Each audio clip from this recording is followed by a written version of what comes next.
Pues bienvenidos a una transmisión especial de Radio UDEM 90.5. Les habla Daniel Ulloa. Soy productor musical y profesor de la Escuela de Cinematografía y Producción Digital de la Universidad de Monterrey. En esta ocasión abordaremos un tema en el mundo de la industria musical, cómo ha ido cambiando el modelo de negocios en estos últimos años.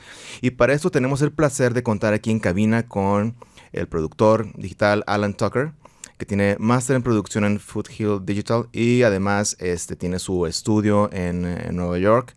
Es profesor también del Instituto Tecnológico de Estudios Superiores de Monterrey y tiene más de 40 años en el medio musical y no les quiero decir toda la cantidad de álbumes que ha producido y masterizado. Quisiera también agradecer a la carrera de negocios UDEM, al profesor Eduardo Javier Treviño Saldívar, por realizar el contacto y poder disfrutar de esta conferencia para conocer más sobre el negocio, el no muy profundizado negocio de la industria musical actual. Alan, thank you for being here. In Spanish, I was telling a lot of good stuff about you. We know that you mainly have been doing mastering. Not many people know what's the difference between recording, mixing, and mastering. In order to understand a bit about the music industry and your expertise, could you explain to us what's the difference? I would be happy to. Thank you. Daniel, correct? Yeah. So, please, for the purpose of the interview, during the interview, feel free to call me Tucker. Tucker? Which is my preference, but it's up to you. Okay. Recording, mixing, mastering. So it would be fair to say that many people in the industry also don't even know. And we like it that way. There's a little bit of mystery about mastering. The difference between mastering and the other two is that the recording process creates the elements for a song and records them. Mixing recombines them in a way that satisfies the goals of the artist and the producer. When they finish the mix, they have done their absolute best with recording engineer, done their absolute best to render the song as they imagined it in their heads. So you would say, what else is there to be done? When they are in the process, or when we are in the process of doing that recording and mixing, we're not thinking about the rest of the world. We're thinking about a smaller purview, which is realizing the content as we hear it in our heads. We're not worried about how song 1 relates to song 3, or even do they have a relationship. They're just song, song, song, song. Mastering's job is to understand the market for the music and who the audience is, and to make the necessary changes that support and never violate the purpose, the emotional goals of the mix, and yet transform it into something that whatever the audience is doing when they consume or listen to this music, we want them to keep doing it. So if we're in a bar dancing and now this track comes up, we want people to keep dancing. If they're resting and meditating, we want them to keep meditating, if that's the goal of the song. If they're eating, if they're kissing, whatever they're doing, we want them to keep doing it. So it's the mastering's job to understand where the record is going and to make changes such as loudness, compression, low end, high end, reverb. There are still many things that can be adjusted. Usually, preferably, hopefully, with complete support and consent from the producers, because producer will hire the mastering person with knowledge and trust that we're going to do the right thing, but also that I'm going to do what I think is best. Now, I get hired. I'm considered a pretty invasive engineer. I don't listen to it and say, that's fine. I listen to that and say, where can I take it? And it's a major responsibility because there's no safety net for us. There's no, everywhere else, everybody says, don't worry. In the recording, they say, we fix it in the mix. And the mix, they say, we'll fix it in mastering. But that's the end of the line. So, and it also has to conform to certain technical standards, which should have been observed throughout the entire process. But if not, we try to correct it and only in dire situations send it back for another mix. But sometimes I will send it back. So to put it in one sentence, mastering is what happens between the mix and the release. Tucker, these things that you're saying to us takes a lot of time to master, a lot of years, a lot of records, and there are a lot of kids that are studying music or music production. And the very important thing that is relevant is how these kids that maybe they're not going to a studio anymore can record, mix, and master and publish on Spotify and iTunes. So what is your view? Is this good? Is this bad? Because in the 1980s, Pro Tools emerged. Now everybody has Logic. You have a Mac, you have Logic, you can do music, if that's the correct word. So what's your point of view about everything being much easier to make sounds? Not music, sounds or music. I think I spoke a bit in my presentation today on this very topic. I think the fact that technology is so available, and as you point out, Daniel, everyone has basically what they need: GarageBand, or Audacity, Logic. This is not good for the music industry. It's not, but not because the music industry doesn't make money. It's because there's almost no way for individual producers to find its audience. There's too much music being produced. In my opinion, it's too easy. What gets lost in the equation is quality, but many people don't care so much about quality, especially if they're working in electronic areas and EDM areas, in which it's all about the feel and the groove and the loop, or whatever it is that you're creating, and the beats and all that stuff. Perhaps it's no surprise that I'm not an expert in those areas. I don't consume a lot of that music. I appreciate how it's used, and I appreciate that many people love it. However, whether it's EDM-style generated music or whether it's acoustic music and microphones or a combination of electronic keys but real drums or whatever, then what is easy to get lost, what's easy to lose in the transaction is talent, and that it's very difficult for truly talented artists and producers to find their audience and find their market because of the loss of the big bad evil record companies, and because we've essentially lost them as gatekeepers, that anyone can put music up on Spotify. Yesterday, a colleague said to me that the number is approximately 60,000 songs per day. Or maybe it's per hour. Whatever it is, it's a frightening number. And I'm told by the same colleague, that more than 90, maybe 95% of those will never get listened to, except by the artist and their family. So there's no revenue stream there. And even if there were a revenue stream, Spotify pays so poorly that no one makes money on Spotify. So we have a situation in which it's very difficult to break through. It's harder than ever to break through. The gatekeepers of the record companies used to control flow. It had its benefits and it had its detriments. That the good news was, if you were signed by a major label, they would promote you. The bad news is they were only interested in about 5% success. They wanted the 95% to fail, and that was their business model. They made enough on the 5% to pay for the 95. To discuss this is a bit it starts to feel discouraging because you say, so how can I possibly break through? You look at a Billie Eilish or somebody who does break through. The ratio of success is infinitesimal.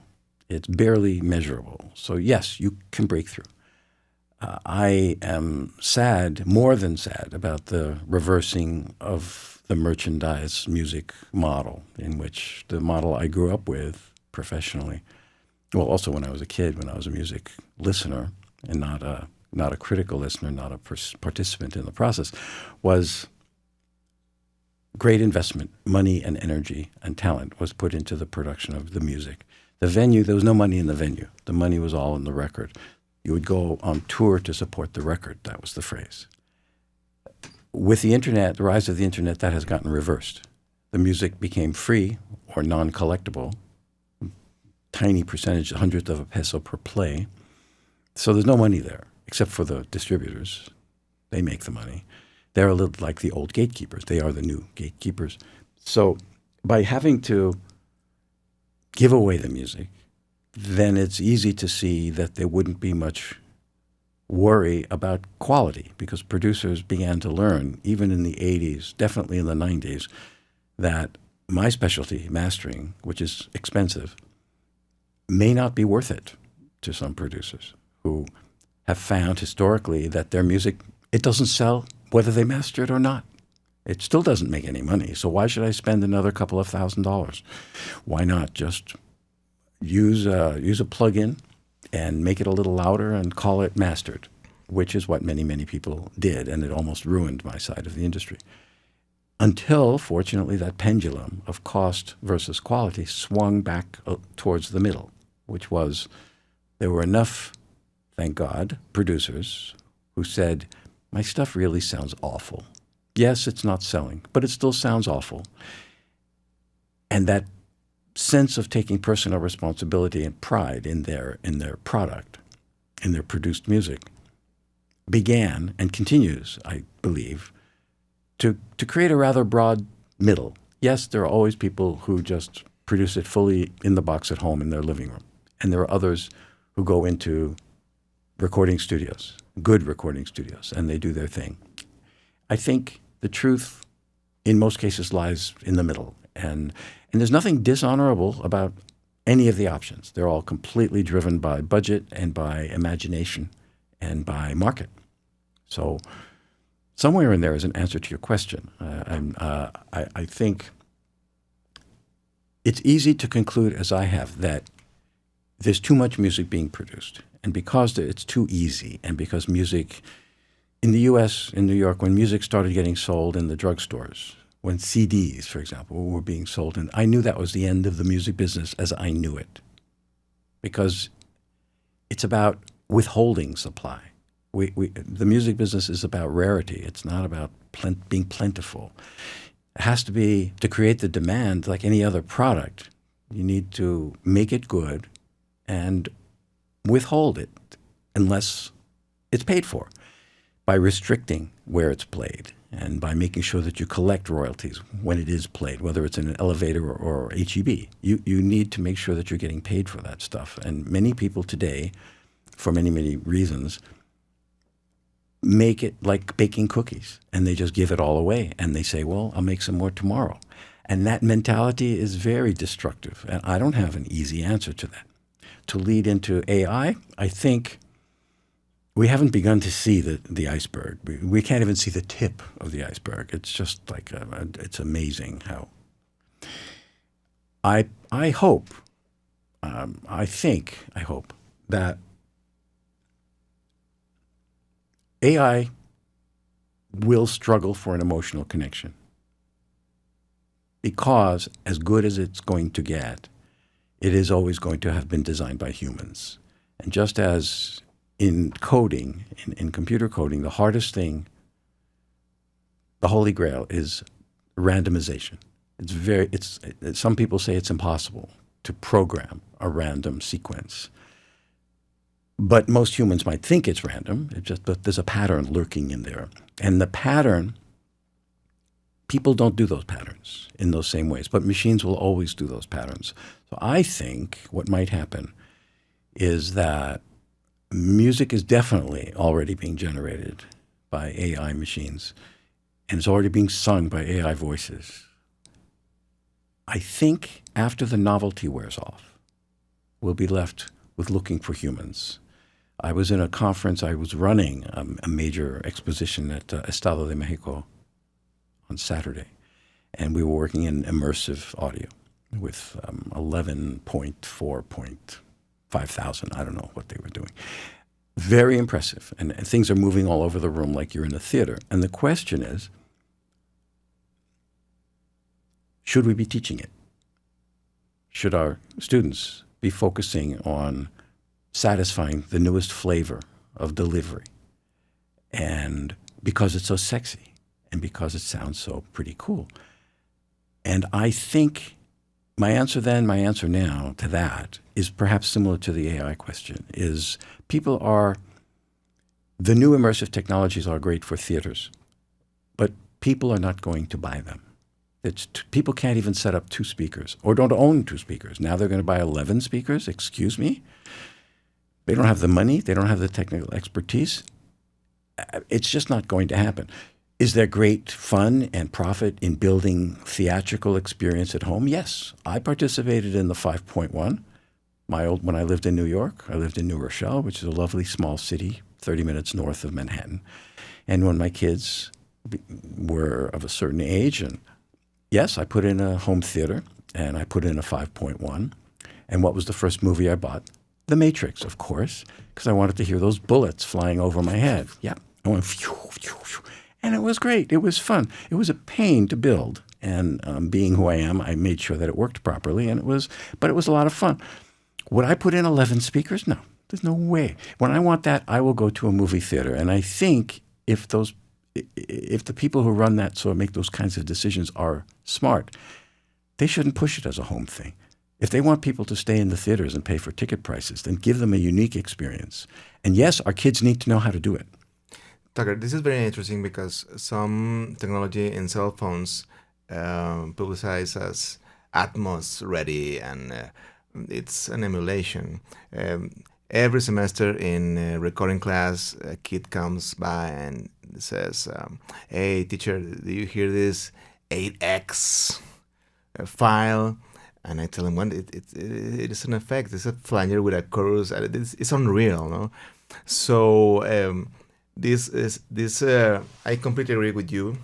Some of the new technologies for sound, it's from theater. I came from Disney this Semana Santa, and it's all about that, or Las Vegas. But tell us, you have been living in Mexico like 6 years. I think you've been aware of the different environment versus the United States.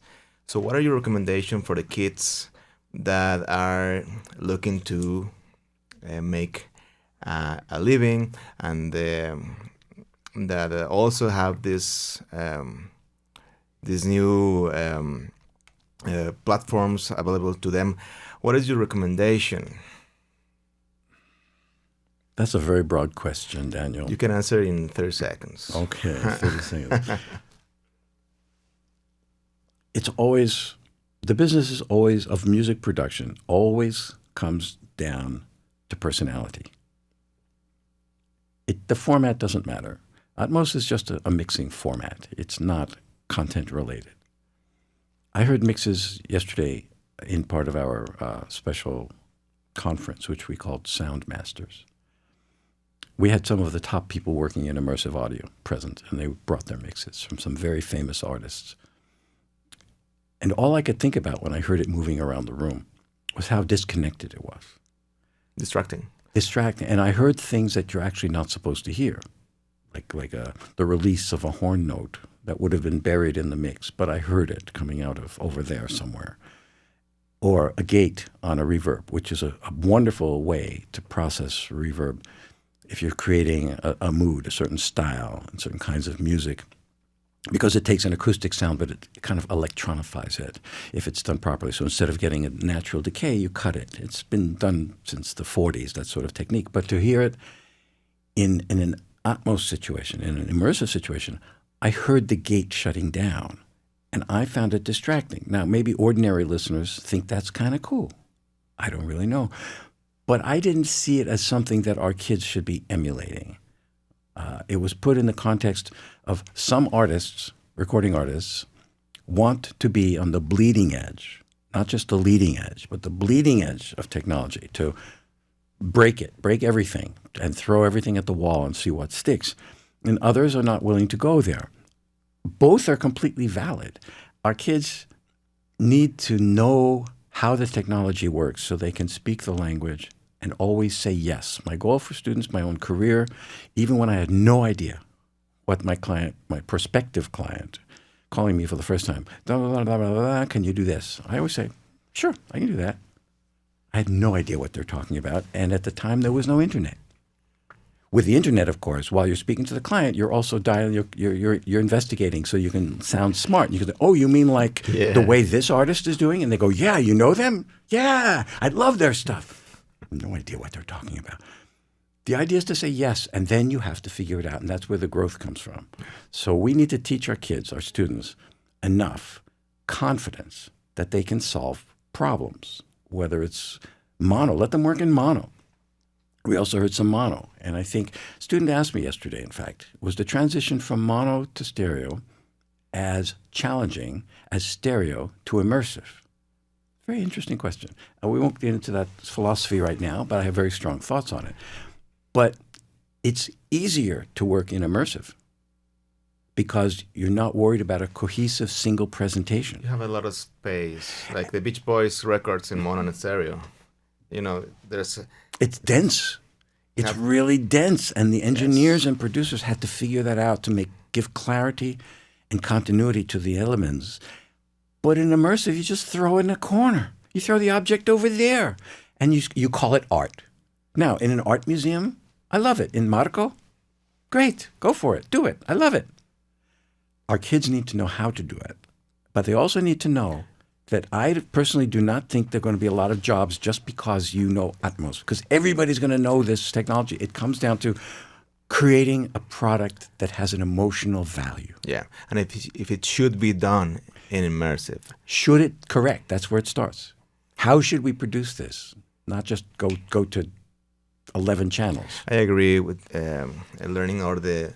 It's basics. It's critical listening. Is that the right guitar? Is it the right keyboard sound? Is that the right vocal and the right reverb? So many students are just so happy to see the needles, the meters kicking, and they think they're done, and they're not listening. Is the context right? Yeah. With the advent of Logic and samplers available to all, I don't know if you like Jacob Collier, because all the kids come with the record. And Jacob Collier is one interesting guy, and did his first record called "In My Room," and he recorded all in his room. And it's a very amazing record, not for everyone, but made a whole generation of people, of kids that want to do the same, but without the musical element that also you have to throw in the mix.